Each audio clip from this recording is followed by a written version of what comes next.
I'm Brian Bender, and let's queer up trans rights. Trump administration investigates Michigan schools over trans-inclusive sports policies.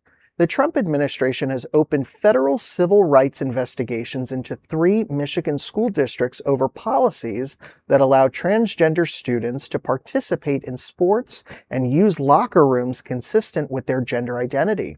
The U.S. Department of Education announced investigations into Ann Arbor Public Schools, Monroe Public Schools, and Chippewa Valley School District, alleging the policies may violate Title IX by discriminating against cisgender students. Chippewa Valley Schools said it had not yet received official notice before the announcement, but pledged cooperation, stating, quote, "As a matter of practice, the district cooperates fully with any review conducted by the Office for Civil Rights. Chippewa Valley Schools remains committed to providing a safe, supportive, and respectful learning environment for all students and to complying with all applicable federal and state laws and regulations," end quote. The investigations follow a complaint filed by a parent regarding a transgendered student on Ann Arbor girls volleyball team and come one day after a similar federal probe was launched in North Carolina. The actions are part of the administration's broader efforts to enforce its interpretation of Title IX, following President Donald Trump's executive order seeking to bar transgender athletes from competing on teams that align with their gender identity. Well, the thing that's so striking is that when you have a legal proceeding, you have to show that a party has been injured. And really what they do is, in order to say that a party was injured, they say that the cisgendered party has been injured because you're infringing upon cisgendered rights by allowing transgendered people to participate, which it's quite Orwellian that our system of legal checks and balances and separation of the powers made it so that not everybody could bring a legal case, for whatever reason. I don't like what's going on 3,000 miles away. It has nothing to do with me. Well, then you can't bring a case. But if you make it personal to yourself, then you could bring a case about almost anything.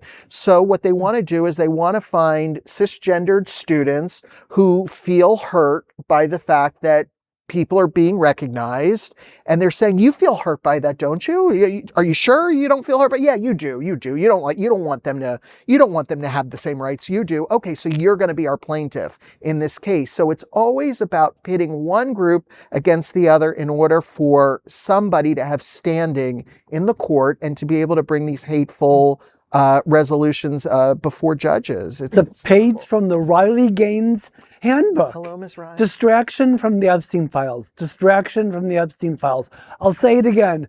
Distraction from the Epstein files. Why are you messing with the Department of Education? Just distraction from the reflecting pool catastrophe, from the ongoing grift of the Trump family. All of these things that they're doing is to distract you because the Epstein files are still there. But it's also interesting, these are adults and parents that are complaining, not the athletes, right, not the people on the teams, not the other youth that are playing with them in the sports. It's not the people that are actually doing the sports that are insulted or complaining. It's the parent or some adult. And sometimes an adults are not even involved in the sport or the school at all.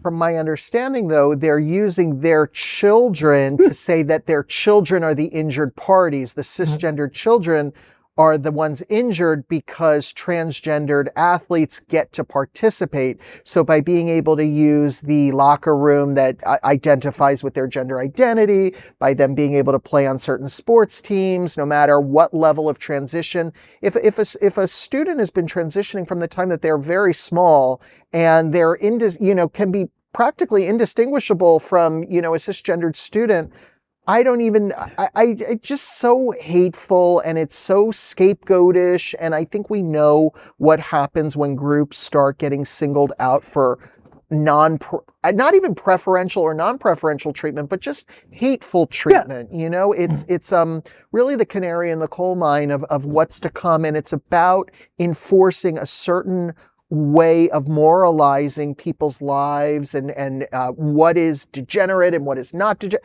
you know, you look in nature and there's something like over 100 species of animals, you know, show homosexual tendencies. You have, I mean, peacocks, for God's sakes, you know, you would think that those birds with those beautiful feathers, you would think those were the girl. The male. It's the male, but you know, there's so much Yes. beauty in the world, and there's so much beauty in biology, and you know, these people that want to be biological realists. Well, what were you born as a child? And it doesn't really get to the heart. They think they're getting to the heart, but it doesn't really get to the heart of the human experience. And give them a chance to be cruel. and again, it was a parent in Ann Arbor that complained, that brought the complaint. Of course. Right. I wonder what the kid has to say about it. The kid's probably very embarrassed by the right, parent, and probably said to the people on the team, "I'm sorry, my mom's in this bag. right. I can't help it. That's just how she is." So anyway, there's no other queer nonprofit media platform like this in the entire world. Support our LGBTQ stories by sharing them and subscribing to Queer News Tonight.